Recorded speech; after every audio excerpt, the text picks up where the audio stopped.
So this is part 2, genetics. Hereditary factors are implicated in approximately 20% of say ovary, fallopian tube and peritoneal cancer. Most hereditary ovarian cancer due to pathogenic mutation either in BRCA1 or BRCA2. At least 15% of women with high-grade non-mucinous ovarian cancer have germline pathogenic mutation in BRCA1 too. And importantly 44% do not have a family history of breast or ovarian cancer. All women with high-grade non-mucinous invasive ovarian cancer should be offered genetic testing irrespective of their family history of breast or ovarian cancer or age. Inherited deleterious mutation in BRCA1 and BRCA2 are major genetic risk factors. Women with germline pathogenic mutation in BRCA1 and BRCA2 have a substantially increased risk of ovarian, tubal and peritoneal cancer, ranging from lifetime risk of 39 to 44% in BRCA1 and 10 to 20% in BRCA2 mutation. So BRCA1 having higher risk around 40%, whereas BRCA2 having lower risk 10 to 20% mutation. Typically these cancers occur at an earlier age than sporadic cancer, particularly in BRCA1 mutation carrier, with a median age of diagnosis in the mid-40s. There are several other low to moderate penitence genes that also predispose to cancer. Using the next generation sequencing of constitutional DNA from 1915 women with ovarian cancer, they found that germline mutation using panel 20 genes including BRCA1 and BRCA2, DNA mismatch repair gene, double-stranded DNA break repair gene such as CHEK2 and ATM, as well as the BRCA1 associated complex or the BRCA2 or Fanconi anemia pathway genes including BRIP1, BARD1, PALB2, RAD50, RAD51C and RAD51D. Approximately 80% of mutations were in BRCA1 or BRCA2 and approximately 3% of patients carried mutations in the Fanconi anemia pathway genes, whereas only 0.4% had mutation in mismatch repair genes. In an earlier similar study of 360 patients, 24% carried germline loss of function mutation, including 18% in BRCA1 or BRCA2 and 6% in BARD1, BRIP1, CHEK2, MRE11A, MSS6, NBN, PALB2, RAD50, RAD51C or T50T. Women carrying inherited mutation in the mismatch repair genes associated with Lynch syndrome 2 have an increased risk of several cancers including colon, endometrial and ovarian cancer. Typically ovarian cancer that occur are endometrioid or clear cell and are usually stage 1. So the SGA and NCCN guideline, also other international guidelines, recommend that all women diagnosed with ovarian, fallopian tube or peritoneal carcinoma, regardless of age or family history, should receive genetic counseling and offer germline genetic testing. Women whose family history suggests Lynch syndrome type 2 should undergo appropriate genetic counseling and testing. Women with documented germline BRCA mutation are advised to have a risk-reducing bilateral salpingo-oophorectomy after appropriate counseling and at the completion of childbearing. Pathogenic BRCA1 mutation have a RR-BSO between the age of 35 and 40 years age, whereas in BRCA2 the age group is later, that is 40 to 45 years. Surgical removal of both ovary and fallopian tube reduces the risk of substantially and associated with reduction in ovarian cancer specific mortality. Not only decreases the risk of cancer but also decreases the specific mortality. There is a small risk of subsequent diagnosis of peritoneal cancer after RR-BSO, which is higher if there is stick lesions. The risk of stick lesion is increased in women who have RR-BSO at ages older than recommended in the guidelines. Global barriers.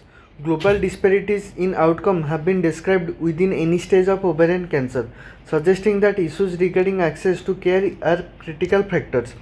Societal factors, economic barrier to treatment, inadequate resources at hospital, need of early detection programs, and lack of organization of the gynae-onco subspecialty were identified recent in analysis of a global survey.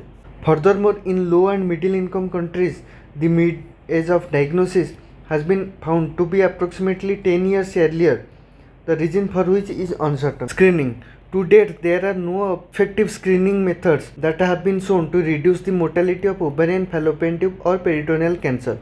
Studies using CA-125 and ultrasound of the pelvis do not have an acceptable level of sensitivity and specificity based on trials carried out in the general population as well as high-risk population.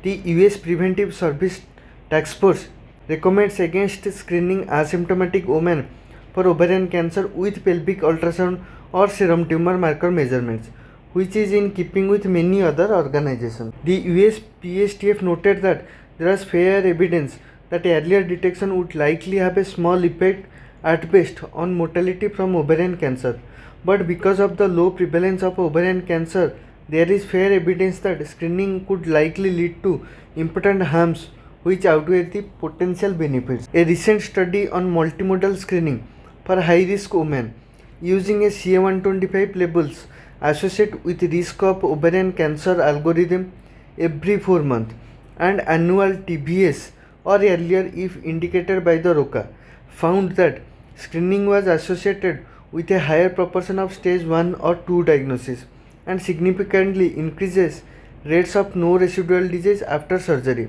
The authors concluded that risk-reducing salpingo-oophorectomy remains the treatment of choice for women at high risk of ovarian or fallopian tube cancer.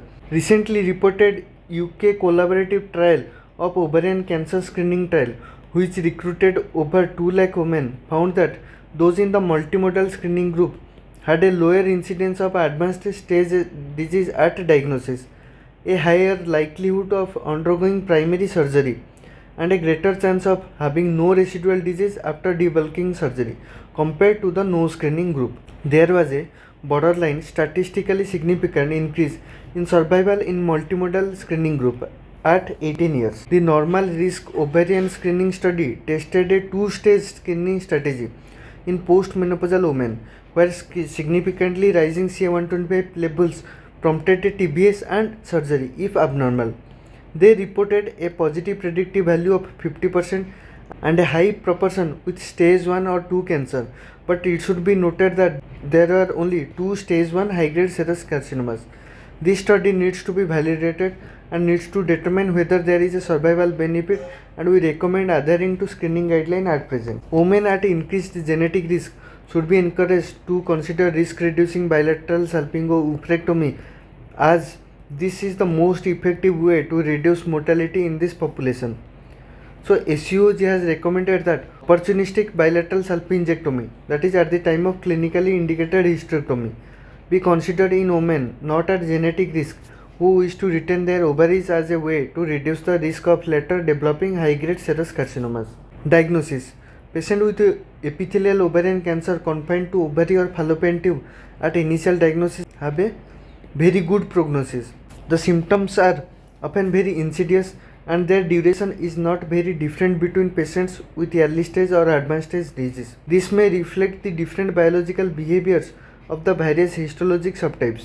For example, clear cell, mucinous and endometrioid cancer are commonly early stage at presentation, whereas high-grade serous carcinoma are most often stage 3 because of early dissemination. Approximately 2/3 of all epithelial ovarian cancer are stage 3 or stage 4 at diagnosis. Presenting symptoms include vague abdominal pain or discomfort, menstrual irregularities, dyspepsia, and other mild digestive disturbances, which may have been present for only few weeks. As the disease progresses, distension and discomfort from ascites generally worsen and may be associated with respiratory symptoms from increased intra-abdominal pressure or from the transudation of fluid into the pleural cavities. Abnormal vaginal bleeding is an uncommon symptom. Serous fallopian tube and peritoneal cancer present with the same symptoms as ovarian cancer. Past analyses have been biased because many fallopian tube cancers have been presumed to arise in ovaries as discussed earlier. A detailed medical history must be taken to ascertain possible risk factors, history of other cancers, and history of cancers in the family. A complete physical examination, including general, breast, pelvic, and rectal examination, must then be performed. A pre-op chest radiograph should be taken to screen for pleural effusion, and CT scan of the abdomen and pelvis should be performed to delineate the extent of intra-abdominal disease. However, in the absence of extra-abdominopelvic disease, radiological scanning does not replace surgical staging. Tumor markers include CA125, CA19 and CEA should be considered. With a high CA125 level, the most common diagnosis would be epithelial ovarian, fallopian or peritoneal cancer. Tumor markers such as HCG and alpha-fetoprotein are mandatory to exclude germ cell tumor in younger patients with a pelvic mass or suspicious enlargement of an ovary. Specific biomarkers and algorithm can aid in distinguishing malignant from benign pelvic mass.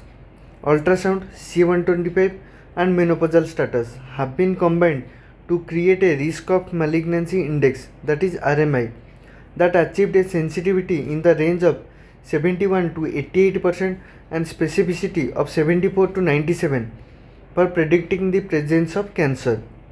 So sensitivity is 71 to 88 and specificity is 74 to 97%. RMI include ultrasound, CA125 and menopausal status. Whereas OVA, it includes CA125, apolipoprotein A1, transthyretin, transferrin and beta-2 microglobulin combined with imaging and menopausal status. It demonstrates a sensitivity of 92% at a specificity of 42% in postmenopausal women and a sensitivity of 85% at a specificity of 45% for premenopausal women. Similar sensitivity and higher specificity have been attained with a risk of ovarian malignancy algorithm, that is ROMA, calculated from CA125 and HE4 values combined with menopausal status alone without the imaging. The ROMA has been superior to RMI. And the second generation Overa panel test include CA125, apolipoprotein A1, transferrin, FSH and HE4 with a sensitivity of 91% and specificity of 69% and a negative predictive value of 97%. Both the Overa and ROMA panels have been approved by the US FDA. Utilization of these panels could assure that women with suspicious adnexal mass are referred to gynae-oncologist. A gastric or colonic primary with metastasis to ovary may mimic ovarian cancer, and if CA or CA99 are elevated, this should be considered. A ratio of more than 25:1, that is CA125 is to CA value. If more than 25:1, then it favors the ovarian primary, though it does not completely rule out a primary in the GI tract. A current mammogram should be considered as patients are often in the age group where breast cancer is prevalent. A colonoscopy is indicated when symptoms suggest possible colorectal cancer. The following factors point to presence of malignancy and are useful in clinical assessment of masses, that is age of patient, young for germ cell and older for epithelial malignancies. Bilaterality, tumor fixation clinically, ascites, ultrasonographically complex, especially if solid area, and CT finding of metastatic nodule and elevated tumor markers. Next is primary surgery. Prognosis of epithelial malignancies is independently affected by the following, that is stage of the cancer diagnosis, histologic type and grade, and maximum diameter of residual disease after cytoreductive surgery. Staging surgery. A thorough staging laparotomy is an important part of management. If the preoperative suspicion is malignancy, a laparotomy should be performed. MIS staging surgery, however, can be considered. Studies have shown no differences in surgical outcome, recurrence, and survival between open and minimal invasive staging surgery. If there is no visible or palpable evidence of metastasis, the following should be performed for adequate staging: care evaluation of all peritoneal surfaces, retrieval of any peritoneal fluid or ascites. If there is none, then washing of the peritoneal cavity should be performed. Infracolic omentectomy, selective lymphadenectomy of the pelvis and parotid lymph node, at least ipsilateral if the malignancy is unilateral. Biopsy or resection of any suspicious lesions, masses or adhesions. Random peritoneal biopsies of normal surfaces including undersurface of the right hemidiaphragm, bladder reflection, cul-de-sac, right and left paracolic recesses and both pelvic side walls. TH and BSO in most cases, and appendectomy for mucinous tumor if the appendix appears abnormal. The primary tumor, if limited to ovary, should be examined to look for capsular rupture. All obvious site of the tumor must be removed whenever possible in addition to TH and BSO. The omentum, pelvic and parotid lymph nodes should be removed for histological examination. In younger women, fertility preservation may be desired. In these patients, conservative surgery with preservation of the uterus and contralateral ovary should be considered after informed consent. Recent guidelines support fertility sparing surgery for patients with stage 1 epithelial ovarian cancer, clear cell cancer, mucinous cancer, low-grade serous cancer and low-grade endometrial cancer, borderline tumor, granulosa cell tumor and all stages of germ cell tumor. Reproductive specialists should be involved early in the process, ideally before the beginning of any oncological treatment. Ovaries and fallopian tubes should be evaluated as thoroughly as possible to establish the site of origin. If visible, the entire tube, particularly the distal portion, should be submitted for pathology and examined using the CFIM protocol. Cytoreductive surgery, that is debulking surgery for advanced stage disease. Primary debulking. At least 2/3 of patients with ovarian cancer present with stage 3 or stage 4 disease. This may affect the performance status and fitness for surgery. However, the most important prognostic indicator in patients with advanced stage ovarian is the volume of residual disease after surgery debulking. Patients whose disease is completely resected to no macroscopic residual disease, that is microscopic only, have the best overall survival. Therefore, patients whose medical condition permits should generally undergo a primary laparotomy with TH, BSO, omentectomy and maximal attempt of optimal cytoreduction. This may necessitate bowel resection and occasionally partial or complete resection of other organs. Based on recent data from the LION trial, that is randomized lymphadenectomy in ovarian neoplasm trial, the removal of clinically negative lymph nodes during cytoreductive surgery does not increase the progression-free or overall survival and should not be undertaken. Interval debulking surgery. In selected patients with apparent stage 3C and 4 disease who are not considered to be good surgical candidate, 3 to 4 cycle of NACT may be given initially after histological confirmation of the diagnosis with core biopsies, followed by IDS and additional chemotherapy demonstrated in the EO-RTC and chemotherapy or upfront surgery, that is CHORUS trials. These two randomized prospective trials showed that in selected patients, IDS after NACT showed equivalent survival with less morbidity compared with primary cytoreductive surgery. NACT followed by interval debulking surgery may be particularly useful in patients with poor performance status, significant medical comorbidities, or who have disease unlikely to be optimally cytoreducted, that is visceral metastasis, large volume pleural effusion, or evidence of extraperitoneal diseases. In selected patients whose primary cytoreduction is considered suboptimal, particularly if gynecologist did not perform the initial surgery, IDS may be considered after 2 to 3 cycles of systemic chemotherapy. A histopathologic scoring system for measuring the response to NACT have been developed and validated by Boham et al., who reported criteria for defining a chemotherapy response score based on 3-tier system. A CRS of 3, complete or near complete pathological response, was associated with a better prognosis. Based on more recent review of the National Cancer Database of over 7,800 patients between 2013 and 18, IDS might be safely performed by minimal invasive surgery with similar OS compared to laparotomy if the patient showed a good treatment response to NACT. The NCCN guideline recommends that in select patients, minimal invasive procedure may be used for IDS provided optimal cytoreduction can be achieved. Chemotherapy for early stage cancer. The prognosis of patients with adequately staged tumor with stage 1A and stage 1B grade 1-2 epithelial cancer of the ovary is very good. Adjuvant chemotherapy does not provide additional benefit and is not indicated. For example, a SEER study reported no apparent survival advantage of adjuvant chemotherapy in patients with stage 1 grade 1-2 endometrial ovarian cancer. For higher grade tumors including high grade serous cancer and for patients with stage 1C disease, adjuvant platinum based chemotherapy is given to most patients. Although there is uncertainty about the absolute survival benefit in women with stage 1A and 1B cancer who have had thorough surgical staging. Stage 1 clear cell cancer are considered high grade and have typically been treated with adjuvant chemotherapy. Although there is uncertainty of benefit and a retrospective Asian study did not demonstrate benefit in patients with stage 1A to 1C1 tumor. There is also uncertainty regarding adjuvant chemotherapy in stage 1 mucinous cancer, with guidelines now suggesting avoiding chemotherapy in the expansive subtypes. All patients with stage 2 diseases should receive adjuvant chemotherapy.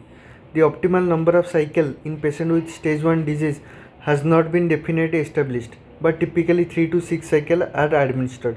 The GOG 151 study suggested that 3 cycles of carbo and pacli was equivalent to 6 cycles.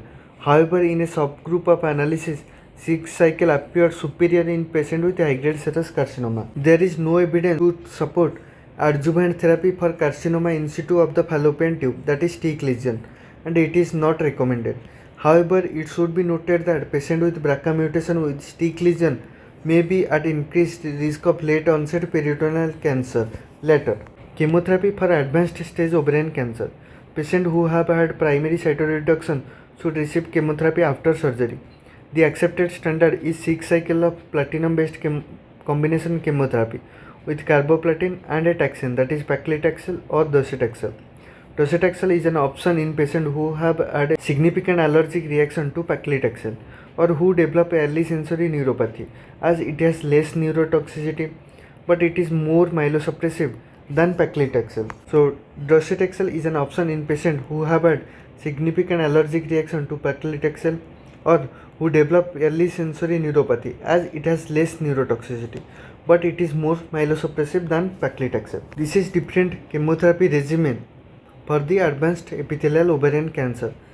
Carboplatin and paclitaxel is the most common used one, and the area under the curve of carboplatin is 5 to 6 and paclitaxel dose is 175 mg per meter square. Administration is over 3 hours. 3 weeks. Interval is every 3 weeks. And number of treatment is 6 to 8 cycle. Also carboplatin and paclitaxel, similar regimen of carboplatin, but paclitaxel has been low dose, that is 80 mg per meter square, administered over 3 hours.